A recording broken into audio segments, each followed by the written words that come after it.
But getting into the question, I think that adding a bed of music is fine for some types of content, but I think it's also quite counterproductive on other forms of content. For a microphone review, even if it's not during a demo segment, I think it would be distracting and I think it might give people the wrong impression. I have gone to mic reviews and I've seen them using a microphone at the beginning of the video that they are reviewing, but there's a bed of music, and I just become infuriated and click off of the video. So if you're doing a microphone review, I would advocate against adding a bed of music, even though it's not during the actual demo segment. Because if you think about it, if you're using the mic you're reviewing the entire video is the actual demo. It may be beneficial to add a separate music test or music bed test because I know a lot of people do use beds of music for their live streams, for their podcasts, for their YouTube videos. And hearing how the microphone sounds on top of that bed of music may be a good data point for them. It may be helpful.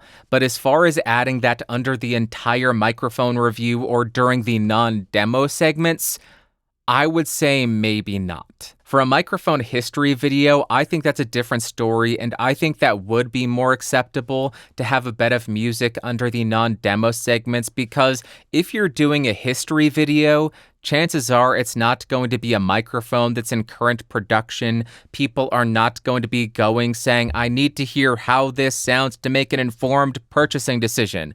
They are going to learn about the microphone, so they don't necessarily need to listen critically for as long as possible. They're still going to be able to enjoy that intro and outro and the non-demo segments with that bed of music because you're still sharing valuable information with them. Then you get to the demo section, you shut off the background music, you do your awesome scientific, precise, exact demos that you do. Then you turn the background music back on. I would advocate for being very deliberate with the background music because in many cases, when I hear background music in a music bed, it seems inappropriate or it seems to mismatch what's going on in the video.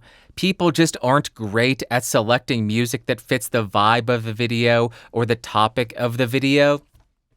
So if you are going to be adding a bed of music, just be very deliberate and selective because it can elevate a video, but if the selection is done poorly, I think it can detract quite a lot, even if it's not destroying a demo. Poor music choice will ruin a movie, just like great music choice can make a movie. Remove the score from any movie and a moving scene in most cases is gonna fall flat. That music is so incredibly important.